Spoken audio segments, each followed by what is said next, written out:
बिस्मिल्लाहिर्रहमानिर्रहीम। अस्सलाम वालेकुम। उम्मीद है कि अल्लाह के फ़ज़ल से आप सब जहाँ भी होंगे खैरियत से होंगे। इसके साथ हम चलते हैं अपनी आज की रेसिपी की तरफ। आज हम बनाएंगे कद्दू गोश्त। कद्दू गोश्त बनाने के लिए यहाँ पे मैंने लिया है कद्दू 1 किलो और गोश्त लिया है मैंने 3 पाव। सबसे पहले प्रेशर में मैं डालूँगी गोश्त। बिस्मिल्लाहिर्रहमानिर्रहीम। इसके साथ ही इसमें मैं 2 मीडियम साइज़ के प्याज और कुछ जवे लहसुन के डाल दूँगी। और स्पाइसेस में मैं इसमें डालूँगी 1 टीस्पून नमक, हाफ़ टी स्पून हल्दी पाउडर और 1 टीस्पून जो है वो सुरख मिर्च का पाउडर। इन सारे स्पाइसेस को डाल के इसमें मैं आधा कप जो है वो पानी ऐड करूँगी और इसे 4 से 5 मिनट के लिए प्रेशर दूँगी। साथ ही दूसरी तरफ मैंने ले ली है कढ़ाई। इसमें मैं लूँगी 1 कप आयल हमारा हल्का सा गर्म हो गया। अब इसमें मैं हाफ़ टेबल स्पून ज़ीरा डालूँगी और ज़ीरे को चंद सेकंड के लिए फ्राई कर लूँगी। यहाँ पे ज़ीरा हल्का सा फ्राई हो गया। अब इसमें मैं 1 टेबल स्पून जो है वो लहसुन की पेस्ट ऐड करके इसे हल्का सा मिक्स करूँगी।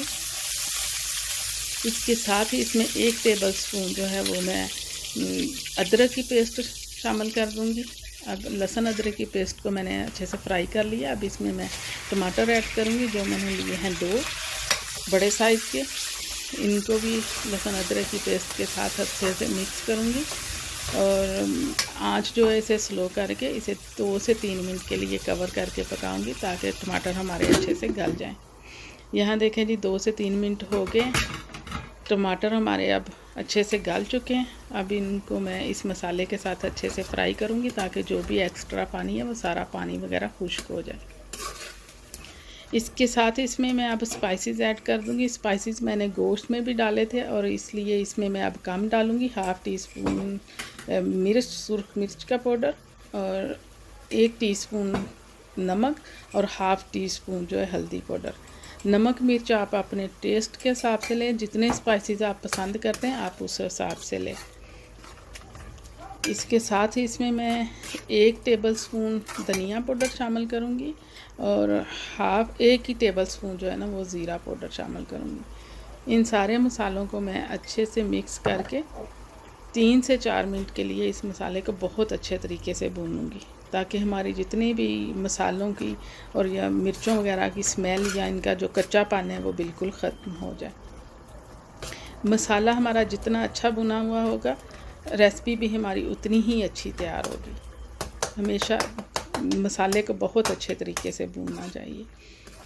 यहाँ पे मुझे 3 से 4 मिनट हो गए इस मसाले को भूनते हुए। मसाला हमारा बिल्कुल अब तैयार है। अब इसमें मैं ऐड कर दूँगी कद्दू। बिस्मिल्लाहिर्रहमानिर्रहीम। कद्दू को भी मैंने काट के धो के रखा हुआ था और इस कद्दू को अब मसाले के साथ मैं अच्छे तरीके से मिक्स कर दूँगी। कद्दू को मसाले के साथ मिक्स करके थोड़ी देर के लिए बस मैं इसे हल्का सा फ्राई करूँगी और इसके साथ ही इसमें मैं अब पानी ऐड कर दूँगी जो इसमें मैं 1 कप के करीब जो है ना वो पानी ऐड करूँगी। आप उतना ले लें कि इस हिसाब से ले लें कि कद्दू हमारा जो है ना वो बहुत अच्छे से गल जाए।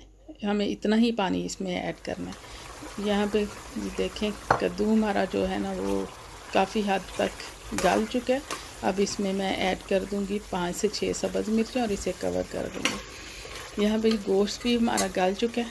अब हम गोश्त को अच्छे से भूनेंगे। इसमें मैं 2 से 3 टेबल स्पून जो है ना वो ऑयल ऐड करके इसको भी अच्छे से भूनूँगी ताकि गोश्त भी हमारा अच्छे से भून जाए। उतनी देर में हमारा दूसरी साइड पे जो है ना वो कद्दू भी तैयार हो जाएगा। यहाँ गोश्त में मैं 2 टेबल स्पून दही ऐड कर रही हूँ। 2 टेबल स्पून दही ऐड करके इसको भी मिक्स करके इसकी बहुत अच्छे से बनाई कर लूँगी।